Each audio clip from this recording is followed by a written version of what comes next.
Film of a brand new series, Isla Traquair investigates the women at the centre of Britain's most extraordinary crime stories. Yes, she starts it in Scotland, and today reopens the case of murdered trainee nurse Melanie Sturton.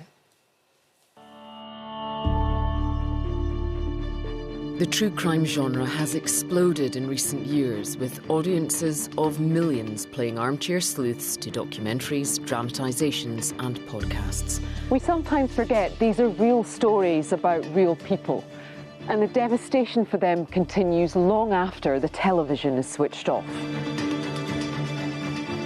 I'm Isla Traquair, and in this series I'll be exploring women and crime.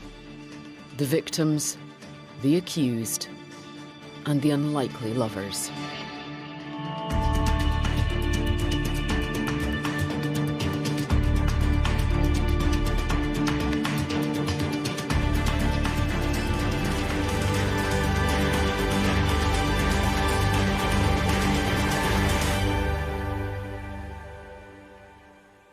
This is the stunning northeast of Scotland.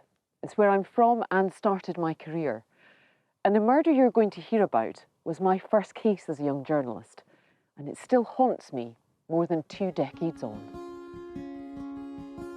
Susan Patrick is the mother of Melanie Sturton, a 22-year-old who was killed in 1999, a year after moving from her home in Ballater to the city of Aberdeen, where she was training to be a nurse. Her personality, she was just special. She was just funny, total no coordination. She was lovely.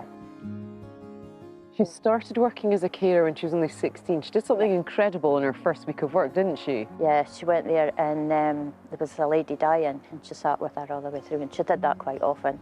Susan and her husband Paul, Melanie's stepfather, had flown to Spain with their then 5-year-old son the day Melanie was murdered. The alarm was raised when they couldn't get hold of her on the phone, and she failed to turn up to work. So I got a phone call in the middle of the night saying that something had got her, but they didn't say much. And just that she'd been found, the body found. And I remember curling up in a ball, a fetus position, and screaming. It was here in the West End of Aberdeen that police were called to on October the 11th, 1999. And it was behind me in this front room that they found the scene of a sustained and frenzied life attack. Melanie's body was found lying behind the door, her neck almost severed. Police believe she'd been trying to crawl to escape when she died. This brutal crime shocked not only Aberdeenshire, but the whole of Scotland. There were signs of a struggle and a few items had been stolen, but no clear motive. Retired detective Peter Riley played a key role in solving the case. It was certainly one of the biggest inquiries the force had engaged upon at that time. The injuries sustained by Melanie were almost indescribable. It's so severe.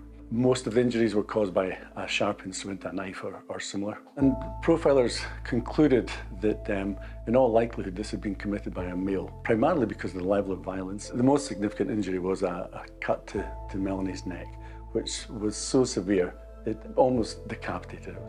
Because of the level of violence of the crime, it led police down the wrong path. Your husband, ex-military male. Yeah, and even to think that was horrible. That was utterly horrible for kind of any of them could have been suspected of that, because it was so vicious.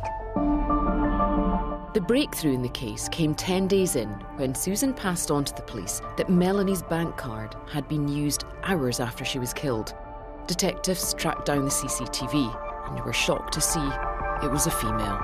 The description of the woman from the CCTV was very similar to that of a young lady, Pamela Gurley, who actually lived upstairs from where the murder took place.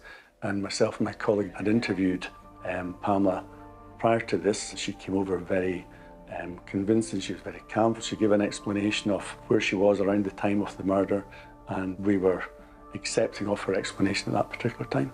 Pamela was being processed in the police office. She told my colleagues, "What have you done the worst thing in the world?" Immediately, they suspected that she was referring to the crime that she'd been asked to come into the office about. She gave us a full detailed explanation of what actually happened, to the point that she'd gone back to her flat. She dressed in dark clothing, put on surgical gloves, took a Sabatier knife with her, went down to Melanie's flat and then murdered her. I attended the trial here in March 2000, at the end of which Pamela Gurley was found guilty of murder. The judge was strong with his words. He said it was a crime of unimaginable depravity. She was released after just 14 years, and to this day has never explained why she killed Melanie. I never thought I'd ever get justice for that, for what happened to Mel. I never believed there was enough justice in the world for that. The life sentence goes on forever. I mean, that's mine there in my family. That never goes.